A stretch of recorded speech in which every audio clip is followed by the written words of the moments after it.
Sintayong yang awalnya kecewa kini punya ambisi besar setelah Indonesia gagal bermain di Piala Dunia U20. Sekarang pelatih 52 tahun ini berangan-angan untuk membawa timnas senior bermain di Piala Dunia 2026. Kans tersebut bisa dibilang cukup besar karena jumlah peserta event 4 tahunan tersebut bakal bertambah menjadi 48. Ini meningkat dari yang sebelumnya diikuti oleh 32 negara. Cetak Gol coba merangkum ambisi gila Sintayong bersama timnas Indonesia sebagai berikut.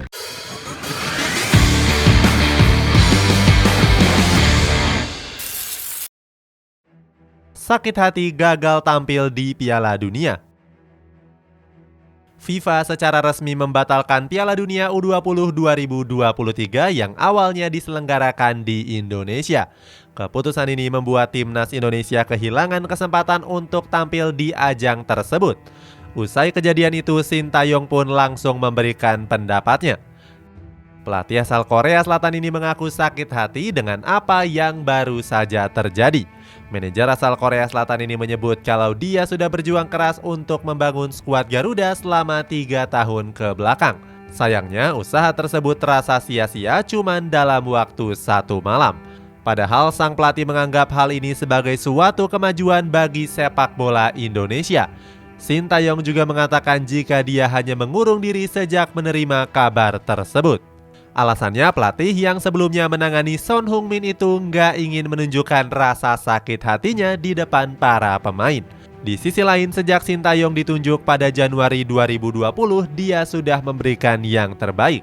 Sebab saat ini skuad Garuda sudah naik 25 peringkat dari awalnya menduduki peringkat 175, sekarang bercokol di peringkat 150 ranking FIFA.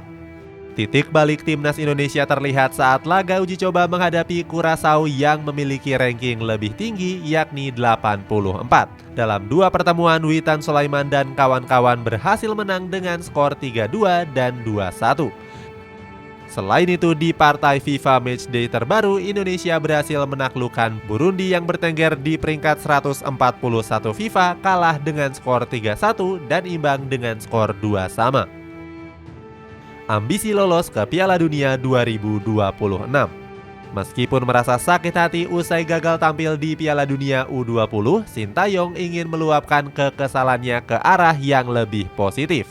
Dia berambisi membawa timnas Indonesia lolos ke Piala Dunia 2026.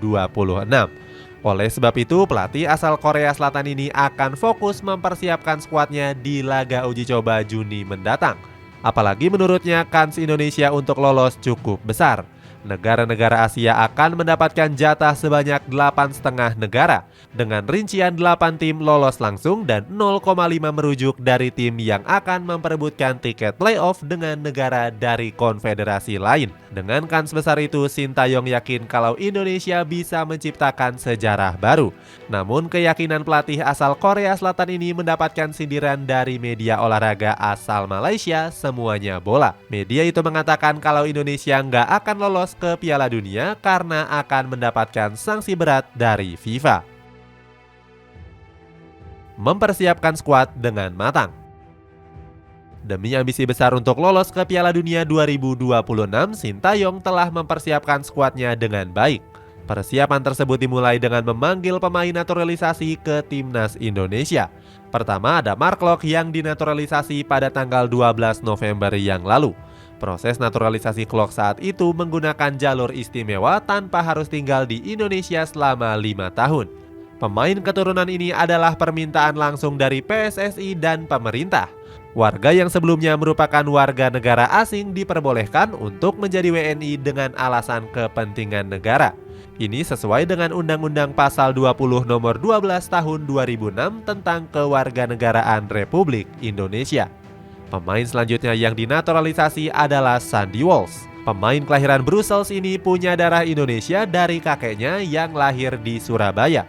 Kemudian ada Jordi Amat yang punya nama yang cukup mentereng di Eropa.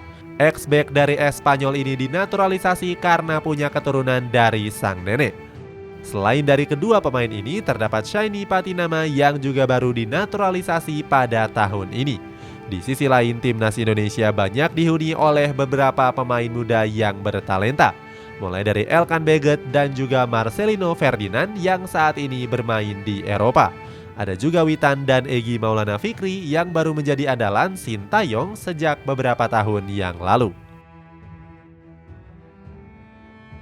Jalur panjang ke Piala Dunia 2026.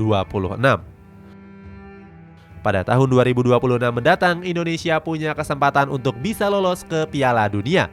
Pasalnya, di perhelatan 4 tahunan tersebut, FIFA mengubah format peserta menjadi 48 negara. Berdasarkan regulasi, ada 5 babak yang bisa diikuti apabila skuad Garuda ingin memuluskan jalannya ke Piala Dunia. Namun kalau sanggup minimal 2 teratas di babak ketiga, itu sudah cukup membuat Indonesia lolos ke Piala Dunia. Kalau ranking FIFA tidak banyak berubah saat pengundian drawing, maka Indonesia akan memulai perjalanan sejak babak pertama di kualifikasi Piala Dunia 2026. Babak ini akan diikuti oleh tim yang menempati 22 ranking terbawah FIFA di zona Asia.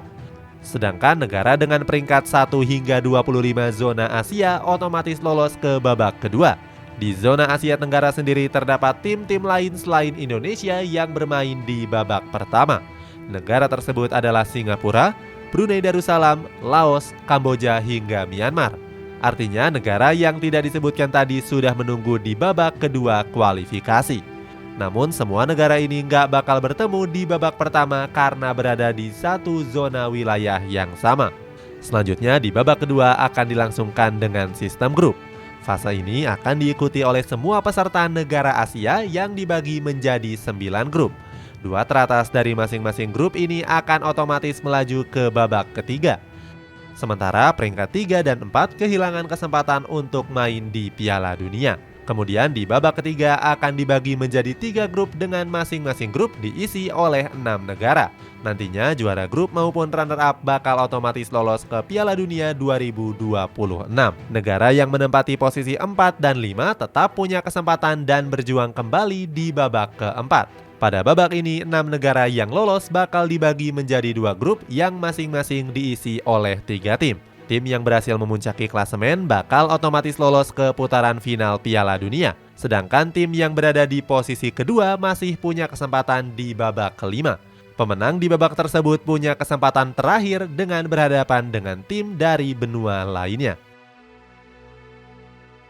Calon lawan timnas di babak pertama. Kalau ranking FIFA Indonesia tidak banyak berubah, maka skuad Garuda akan memulai kiprahnya pada bulan Oktober mendatang. Di babak pertama kualifikasi Piala Dunia, skuad asuhan Sintayong itu bakal bertemu dengan tim-tim yang menempati pot 2. Skuad Garuda saat ini dipastikan menempati pot 1 karena berada di peringkat 28 Asia. Selain itu, Indonesia juga tidak mungkin bertemu dengan tim dari zona AFF. Dilansir dari suara.com, setidaknya ada 5 negara yang berpotensi menjadi lawan skuad Garuda di babak pertama. Mereka adalah Guam, Bangladesh, Mongolia, Makau, dan Bhutan. Siapapun lawannya, mereka adalah tim-tim dengan posisi yang jauh di bawah Indonesia. Maka jika semuanya lancar, maka timnas kita akan lolos ke babak berikutnya. Itulah ulasan ambisi gila Sintayong setelah gagal tampil di Piala Dunia U20 bersama timnas Garuda Muda. Bagaimana pendapatmu? Apakah kamu yakin Sintayong mampu mewujudkan ambisinya? Coba tulis di kolom komentar di bawah ini.